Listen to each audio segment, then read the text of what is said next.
नमस्कार, ये आकाशवाणी चंडीगढ़ है। अब आप प्रतीका से प्रादेशिक समाचार सुनिए। पहले इस बुलेटिन के मुख्य समाचार। केंद्रीय मंत्रिमंडल ने 234 नए शहरों में 730 निजी एफएम चैनलों की नीलामी का प्रस्ताव स्वीकार किया। प्रधानमंत्री जनधन योजना के 10 साल पूरे हुए।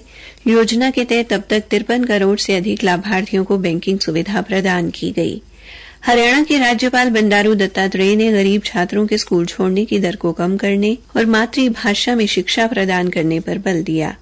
मुख्यमंत्री नायब सिंह ने जींद जिले में शहीद कुलदीप सिंह के गांव निडानी जाकर शहीद को श्रद्धांजलि अर्पित की। और हरियाणा में मलेरिया व डेंगू के मामले बढ़े, स्वास्थ्य विभाग ने जागरूकता अभियान शुरू किया। अब समाचार विस्तार से। केंद्रीय मंत्रिमंडल ने 234 नए शहरों में 730 निजी एफएम चैनलों की नीलामी करने का प्रस्ताव स्वीकार कर लिया है। इस फैसले से मातृभाषा में स्थानीय सामग्री के प्रसारण को बढ़ावा मिलेगा और रोजगार के नए अवसर पैदा होंगे। सूचना एवं प्रसारण मंत्री अश्विनी वैष्णव ने बताया कि मंत्रिमंडल के निर्णय से दूसरी और तीसरी श्रेणी के शहरों में एफएम रेडियो की पहुंच बनेगी। उन्होंने कहा कि इन परियोजनाओं में स्थानीय प्रतिभाओं पर विशेष ध्यान दिया जाएगा। मंत्रिमंडल ने केंद्रीय क्षेत्र की योजना कृषि अवसंरचना कोष के क्रमोत्तर विस्तार को भी मंजूरी दे दी है। इससे देश में कृषि क्षेत्र से जुड़ी बुनियादी सुविधाएं मजबूत होंगी और किसानों को मदद मिलेगी। कृषि अवसंरचना कोष किसानों को वित्तीय सहायता प्रदान करने के लिए 1 लाख करोड़ रुपए की राशि के साथ वर्ष 2020 में स्थापित किया गया था।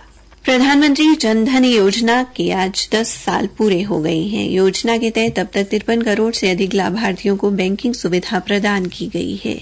इस अवसर पर प्रधानमंत्री नरेंद्र मोदी ने सभी लाभार्थियों को बधाई दी और इस योजना को सफल बनाने वालों का धन्यवाद किया। प्रधानमंत्री ने एक सोशल मीडिया पोस्ट में कहा कि जनधन योजना ने वित्तीय समावेशन को बढ़ावा देने और करोड़ों लोगों, विशेषकर महिलाओं, युवाओं और हाशिए पर रहने वाले समुदाय को सम्मान देने में महत्वपूर्ण भूमिका निभाई है। केंद्रीय वित्त मंत्री निर्मला सीतारमण ने कहा कि इस योजना के अंतर्गत 67% खाते ग्रामीण अथवा अर्ध शहरी क्षेत्रों में खोले गए हैं। योजना के तहत खोले गए कुल खातों में से 55% खाते महिलाओं द्वारा ही खोले गए हैं। हरियाणा के राज्यपाल बंडारू दत्तात्रेय ने स्कूलों में नामांकित गरीब छात्रों के स्कूल छोड़ने की दर को कम करने की जरूरत पर बल दिया है। राज्यपाल ने कहा कि अनुसूचित जाति, जनजाति और अल्पसंख्यक समुदाय के गरीब बच्चों में स्कूल छोड़ने की उच्च दर चिंता का विषय है। इस संबंध में बहुत गंभीरता से काम करने की जरूरत है। श्री दत्तात्रेय आज चंडीगढ़ में भारतीय विद्यालय शिक्षा बोर्ड परिषद की 3 दिवसीय राष्ट्रीय सम्मेलन का उद्घाटन करने के बाद संबोधित कर रहे थे। उन्होंने सम्मेलन में आए देश के और कुछ विदेशी बोर्ड के प्रतिनिधियों से इसके लिए रणनीति तैयार करने को कहा। राज्यपाल ने मातृभाषा में शिक्षा प्रदान करने, छात्रों को कौशल प्रशिक्षण प्रदान करने और उन्हें भारत की जीवन प्राचीन परंपराओं, संस्कृति से अवगत कराने की वकालत भी की। हरियाणा विद्यालय शिक्षा बोर्ड भिवानी द्वारा आयोजित वार्षिक सम्मेलन के थीम योग्यता आधारित शिक्षण और मूल्यांकन का जिक्र करते हुए श्री दत्तात्रेय ने कहा कि स्कूली शिक्षा को और अधिक मजबूत बनाया जाना चाहिए। कौशल विकास और मातृभाषा में शिक्षा प्रदान करने के महत्व के बारे में बात करते हुए श्री दत्तात्रेय ने कहा कि नई राष्ट्रीय शिक्षा नीति स्कूली बच्चों को कौशल युक्त करने के लिए बहुत खास है, जो उन्हें लाभकारी रोजगार पाने में मदद करेगी। राज्यपाल ने देश में विभिन्न बोर्ड के माध्यम से स्कूली शिक्षा में सर्वोत्तम प्रथाओं को बढ़ावा देने के उनके प्रयासों के लिए स्कूल शिक्षा बोर्ड परिषद की सराहना भी की। हरियाणा के मुख्यमंत्री नायब सिंह ने आज मातृभूमि की रक्षा करते हुए जींद जिले में आतंकवादियों से मुठभेड़ में शहीद हुए जवान कुलदीप सिंह के गांव निडानी जाकर उनके परिजनों का साहस बढ़ाया। मुख्यमंत्री ने शहीद कुलदीप सिंह की प्रतिमा के समक्ष पुष्प अर्पित कर उन्हें भावभीनी श्रद्धांजलि अर्पित की एवं परिजनों का साहस बढ़ाया। इस अवसर पर मुख्यमंत्री ने मीडिया से बातचीत में कहा, तो आतंकवाद को रोकने के लिए हमारे नौजवान मजबूती से उसका सामना करते हैं और हमारे कुलदीप जी बहादुर जवान थे, देश के काम आए हैं। उनकी कुर्बानी व्यर्थ नहीं जाएगी। जिस प्रकार से उन्होंने आतंकवाद का सामने आकर के मुकाबला किया है, हम सबको तो गर्व है, परंतु पूरे देश को भी कुलदीप की शहादत के ऊपर गर्व है। मुख्यमंत्री ने कहा कि शहीद कुलदीप सिंह की कुर्बानी व्यर्थ नहीं जाएगी। उन्होंने भगवान से शहीद कुलदीप सिंह को अपने चरणों में स्थान देने की प्रार्थना की। प्रादेशिक समाचार आकाशवाणी चंडीगढ़ से प्रसारित किए जा रहे हैं। हरियाणा में मलेरिया व डेंगू के मामलों में वृद्धि हुई है, जिसको देखते हुए स्वास्थ्य विभाग द्वारा लोगों को इनसे बचने के लिए जागरूक किया जा रहा है। आकाशवाणी समाचार से बातचीत में स्वास्थ्य विभाग के निदेशक डॉ कृष्ण कुमार ने बताया कि बारिश के दिनों में डेंगू, चिकनगुनिया, मलेरिया, जापानी बुखार जैसी बीमारियों से पीड़ित मरीजों की संख्या बढ़ जाती है। पिछले वर्षों के मुकाबले इस वर्ष मलेरिया के मरीजों की संख्या में वृद्धि हुई है। इस बार मलेरिया के थोड़े से केसेस में इजाफा हुआ है, क्योंकि लास्ट ईयर में हमारे 85 केस थे और इस बार वो बढ़ के 96 हो गए। तो इसमें अगर मैं हरियाणा की जिलों की बात करूं तो हमारे पास जैसे डिस्ट्रिक्ट फरीदाबाद, हिसार, झज्जर, पंचकुला और सोनीपत, इनमें राइजिंग ट्रेंड है। और सोनीपत जिले में मैक्सिमम 25 केस हैं, उसके बाद हिसार, झज्जर और पंचकुला है।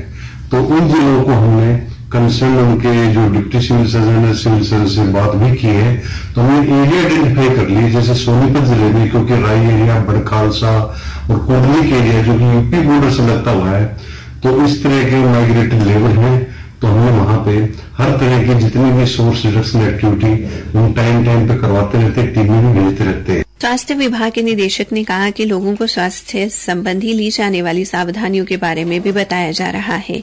इन बीमारियों की रोकथाम के लिए विशेष टीमें गठित की जा रही हैं।